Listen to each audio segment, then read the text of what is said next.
Released on January 11, 1995, Higher Learning was an American drama written and directed by the late, great John Singleton.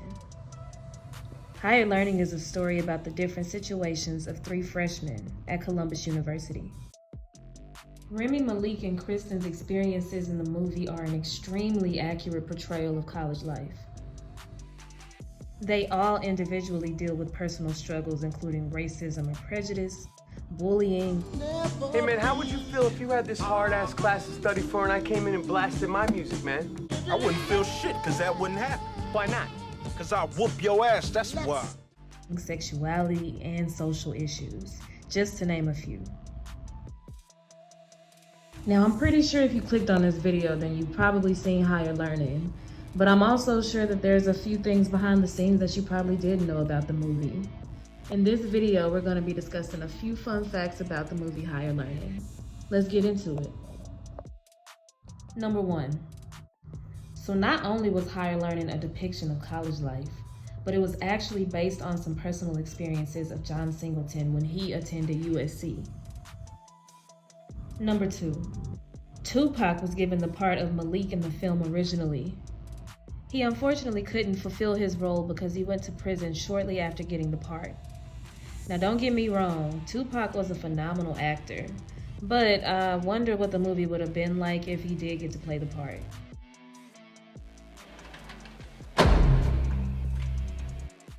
Number 3. Higher Learning was the first movie Tyra Banks was in.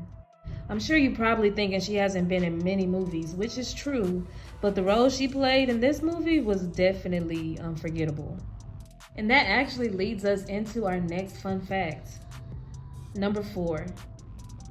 John Singleton and Tyra Banks were actually dating during the time the movie was filming and released. It's crazy because I was about 3 months ago years old when I found out that they dated, and I was mind blown. They were actually a really cute couple though. Let me know if you had already knew that they dated. Number 5.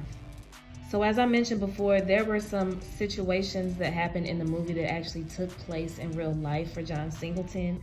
And one of those things happened to be the scene where Remy gets bold finally and decides to say something to Malik about the Black Panther t-shirt that he's wearing. John Singleton said that this was a real life experience of his, and it really made him want to punch the guy in the face. Support the Black Panthers? It's reverse racism, man. What? Number 6. In the original plot, Remy was going to shoot Malik. John Singleton thought it'd be too harsh for the viewer and decided to change that.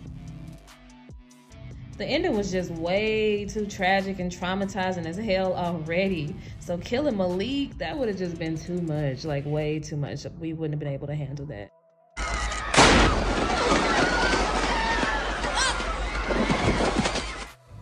And that actually leads us into our next fun fact. So in the shooting scene, after Remy shot Deja, you can see her laying there crying while she's dying, basically.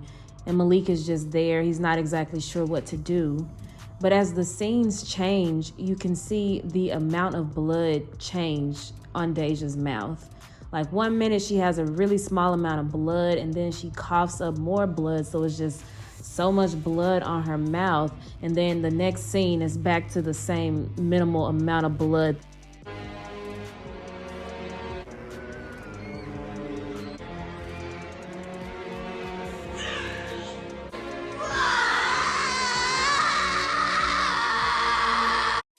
Number 7. Along with Tupac, there were other actors and actresses considered for different parts in the movie. John Singleton originally wanted Leonardo DiCaprio to play the role of Remy, but he was unable to due to the filming of another project. For the professor, the first choice was actually Sidney Poitier, and the second choice was Samuel L. Jackson.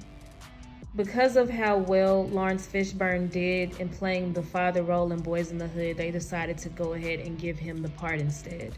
Vivica A. Fox was considered for Deja. Michael Rappaport, who played Remy, was actually going to play Scott, which was another member of the group that he was a part of originally. I'm honestly 100% content with the cast that we ended up with. Even the smaller parts in the movies, like the track star who was played by Morris Chestnut, and we all know who he was in Boyz n the Hood. Rake! And then the late Dedrick Gobert, who was Fudge's homeboy and Dooky on Boyz n the Hood. Higher Learning was the last film that Dedrick Gobert ever played in. Unfortunately, he was a victim of gun violence on November 19, 1994, just 2 months before the movie was released in theaters. Higher Learning was nothing short of a classic. Its heavy topics and complex conversations throughout force you to consider changing your way of thinking in any given area of your life. I appreciate wholeheartedly the diversity and the different life situations that each character experienced individually. If you call me a black bitch, and you gonna get your ass kicked. Let me know down in the comments if you knew some of these facts already, or if you didn't know any of these facts at all. I really hope you enjoyed my video. Please like the video, please subscribe to my channel, and please click on that bell notification so you can get notified anytime I upload a new video. Again, thank you so much for watching. Till next time,